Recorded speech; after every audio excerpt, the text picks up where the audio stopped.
Welcome to your favourite channel ELLB। আজকের topics দাদার আগে বাবার মৃত্যুতে নাতিদের প্রাপ্য উত্তরাধিকার এবং দাদার আগে বাবার মৃত্যুতে নাতি কতটুকু সম্পদের প্রাপ্য হবেন। আমরা খুবই অল্প কথায় এবং সংক্ষিপ্ত সময়ে মূল বিষয়টি বোঝানোর চেষ্টা করি। আশা করি আমাদের চ্যানেলটি সাবস্ক্রাইব করবেন। আপনার যে কোনো প্রশ্ন বা সমস্যার জন্য কমেন্টস করুন। আমরা 24 ঘন্টার মধ্যে আপনার সমাধান দেওয়ার চেষ্টা করব। প্রথমে একটি উদাহরণের মাধ্যমে আমরা আমাদের আজকের টপিকস এবং আপনাদের প্রশ্ন আরও ক্লিয়ার করে নিতে পারি। একটি উদাহরণ দিলেই বিষয়টি আপনাদের মাঝে আরও পরিষ্কার হয়ে উঠবে। রহিম সাহেব জীবিত থাকা অবস্থায় তার ছেলে করিম সাহেব মারা যায়। মৃত করিম সাহেবের একজন পুত্র সন্তান ও একজন কন্যা সন্তান আছে, আরিফ মিয়া ও আসমা সুলতানা।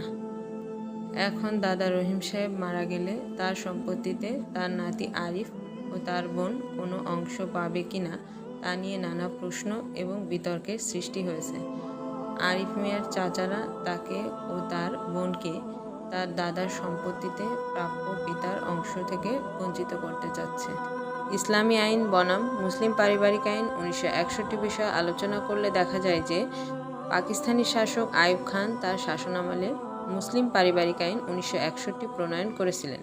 এই আইনটির 4 নম্বর ধারায় বলা হয়েছে, যার সম্পত্তি উত্তরাধিকার সূত্রে বণ্টিত হবে তার পূর্বে কোনো পুত্র বা কন্যা মারা গেলে এবং ওই ব্যক্তির মৃত্যুর পর তার সম্পত্তি বণ্টনের সময় ওই পুত্র বা কন্যার কোনো সন্তানাদি থাকলে তারা প্রতিনিধিত্বের হারে সম্পত্তির ওই অংশ পাবে যা তাদের পিতামাতা জীবিত থাকলে পেত।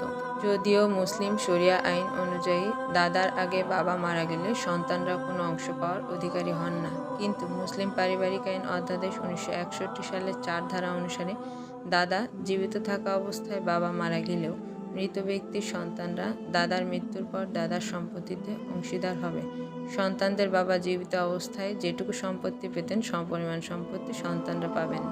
সুতরাং আরিফ ও তার বোন দাদার সম্পত্তি থেকে তার বাবার প্রাপ্য অংশ পাবে। তার বাবা জীবিত থাকলে যেটুকু সম্পদ পেতেন বাংলাদেশে প্রচলিত 1961 মুসলিম আইন অনুযায়ী তার চাচা তাকে ততটুকু সম্পদ দিতে বাধ্য। নতুন নতুন আপডেট পেতে চ্যানেলটি সাবস্ক্রাইব করুন। আপনাকে অগ্রিম ধন্যবাদ চ্যানেলটি সাবস্ক্রাইব করার জন্য।